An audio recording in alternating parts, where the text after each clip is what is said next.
අයුබෝවන් අද මම ඔයාලට ගෙනාවේ ගොඩක් දෙනෙක් කන්න කැමති පොල් කේක් එකක් ගොඩක් ඉක්මනින් රසට හදාගන්න විදිහ කියන්න. මේ පොල් කේක් එක මම අද හදන්නේ ලිපේ. දර ලිපේ වුණත් මේ පොල් කේක් එක හදාගන්න විදිහ මම ඔයාලට අද කියලා දෙන්නම්. මේ පොල් කේක් එක හකුරු පැණි යොදාගන්නේ නැතුව පැණි පාටට හදාගන්න විදිහ මම ඔයාලට කියලා දෙන්නම්. අඩු අමුද්‍රව්‍ය ප්‍රමාණයකින් රසට හදාගන්න පුළුවන් මේ කේක් එක oven එකේ හදනවා වගේ ඉක්මනින් ලිපේ හදාගන්න පුළුවන්. එහෙනම් අපි බලමු මේ පොල් කේක් එක හදාගන්න මොනවද ඕන කරන්නේ කියලා. මුලින්ම මම අරගත්තා ගාගත් පොල් ග්‍රෑම් 150යි, දුඹුරු සීනි ග්‍රෑම් 130යි, බිත්තර 1යි, පාන් පිටි ග්‍රෑම් 60යි, රටඉඳි 6ක් 7ක් වගේ අරගත්තා. කුඩාවට කපාගත්තු පොල් කෑලි ග්‍රෑම් 20යි, වැනිලා තේ හැඳි 1යි, බේකින් පවුඩර් තේ හැඳි භාගයයි, බේකින් සෝඩා එහෙම නැත්නම් ආප සෝඩා තේ හැඳි කාලයි.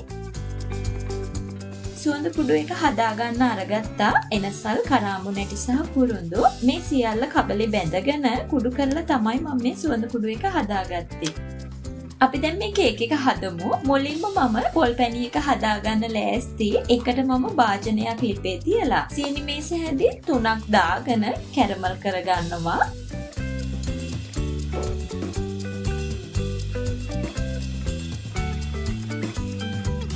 මේ පාට ආවට පස්සේ නටන වතුර වලින් මේ සෑඳි 6ක් 7ක් වගේ එකතු කරගන්නවා. ඊට පස්සේ හොඳින් මේ ටික මිශ්‍ර කරගෙන ඉතිරි සීනි ටික දාගෙන හොඳින් දිය කරගන්න ඕන සීනි ටික. සීනි එක ගොඩක් වෙලා උණු කරගන්නේ නැහැ.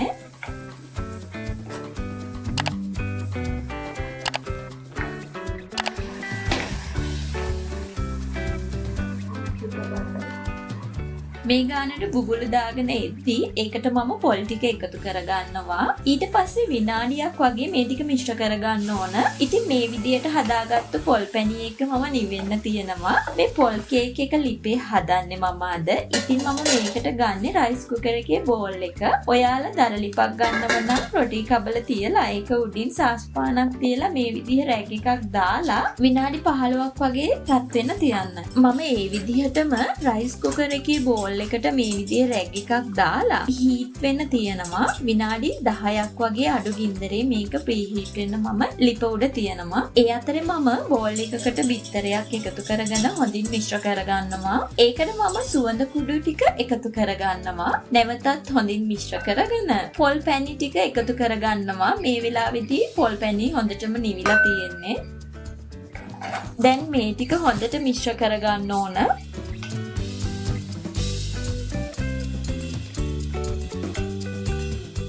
මේ වෙලාවේදී පිටි එකතු කරගන්නවා. පිටි එකටම මම බේකින් පවුඩර් සහ බේකින් සෝඩා එකතු කරලා මේ ඔක්කොම එකට හලාගෙන කේක් මිශ්‍රණයට එකතු කරගන්නවා.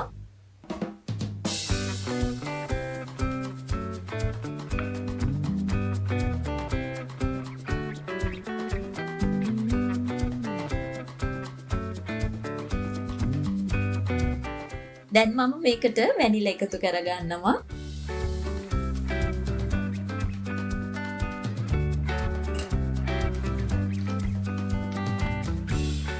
මේ වෙලාවේදී කුඩාවට කපාගත්තු රටඉඳි කෑලි සහ පොල් කැබලි ටික එකතු කරගන්නවා. පොල් කෑලි මේ විදිහට දාපුවාම ගොඩාක් හොඳ රසයක් එනවා. දැන් මම මේ විදිහට මිශ්‍ර කරලා ට්‍රේ එකට දාගන්නවා. ඔයිල් පේපර්ස් නැත්නම් ඔයාලට කෙසෙල් කොලයක් උනත් දාගන්න පුළුවන් මේකට. ඒ වගේම ඔයාලා ගන්න ඇල්මිනියම් භාජනයේ තෙල් ටිකක් ගාලා උනත් මේ කේක් එකේ ට්‍රේ එක විදිහට ගන්න පුළුවන්.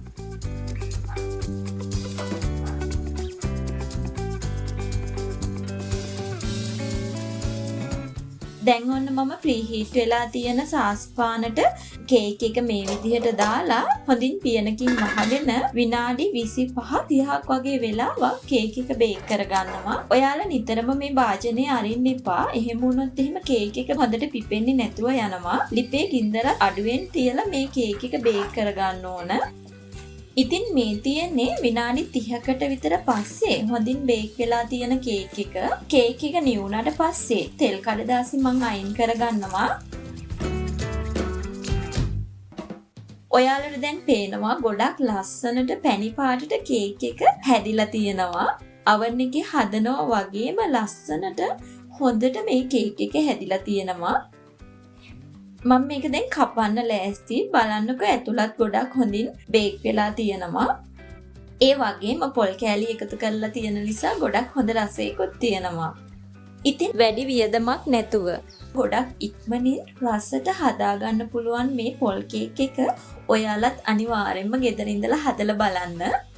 මේ වීඩියෝ එක යාළුවන්ටත් ෂෙයා කරන්න. ඒ වගේම මගේ channel එකත් subscribe කරන්න. එතකොට ඕගොල්ලන්ට ඉක්මනින්ම මං හදන කෑම වීඩියෝස් ඕගොල්ලන්ට බලා ගන්න පුළුවන්. ඉතින් අලුත් වීඩියෝ එකකින් මුණ ගැහෙන්නම්.